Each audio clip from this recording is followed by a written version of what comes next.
रमजान की एक शाम थी। इफ्तार का वक्त करीब था।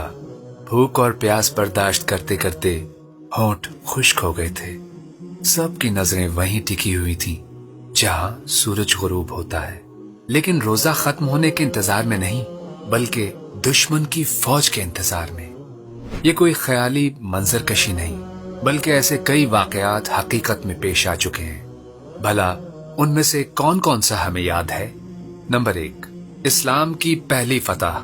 मैदान बदर में फकत 313 के लश्कर ने अपने से 3 गुना बड़ी फौज को रमजान सन 2 हिजरी में शिकस्त दी, और इस तरह रियासत मदीना ने पूरे अरब पर अपनी धाक बिठा दी। नंबर 2, स्पेन की फतह का आगाज। सन 93 हिजरी स्पेन की फतह का आगाज रमजान में हुआ। 12,000 मुजाहिदीन ने तारिक इब्न ज़ियाद की क़यादत में एक बड़ी फौज को शिकस्त दी, और इसी मार्के में दुश्मन फौज का सिपह सालार किंग रॉड्रिक मारा गया। ये आधे यूरोप की फतह की इब्तिदा थी, उस यूरोप की जहां मुसलमानों ने 8 सदियों तक हुकूमत की। नंबर 3, ऐन जालूत में मंगोलों की शिकस्त। तारीख की बड़ी सल्तनतों में से एक मंगोल एम्पायर थी, जो हलाकू खान के जमाने तक आधी दुनिया को तबाह कर चुकी थी।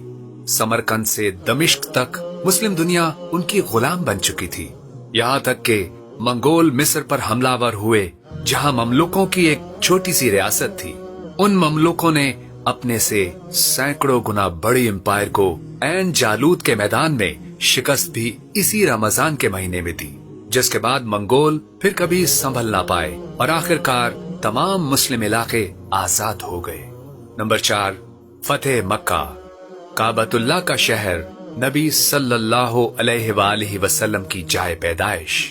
ऐसे फतह हुआ कि मदीने से एक अजीम लश्कर मुजाहिद आजम सल्लल्लाहु अलैहि वसल्लम की क़यादत में ऐन रमजानुल मुबारक में निकला, और मक्का वालों को इससे मुकाबले की हिम्मत ना पड़ी। यूं बगैर खून खराबे के ऐसी फतह मिली जिसने इस्लाम के लिए पूरे अरब का दरवाजा खोल दिया। नंबर 5, तख्लीक़े पाकिस्तान। हिंदुओं और अंग्रेजों के खिलाफ मुसलमानों की तवील जद्दोजहद के नतीजे में रमजान ही में जदीद दौर की पहली इस्लामी रियासत आलमी नक्शे पर पाकिस्तान की शक्ल में नमूदार हुई। तो रमजानुल मुबारक जबान के चटखारों, लंबी नींदों और रोजा बहलाने का महीना नहीं, बल्कि अपने कंफर्ट जोन से निकलकर इस्लामी निजाम हुकूमत को कायम करने की जद्दोजहद का महीना है।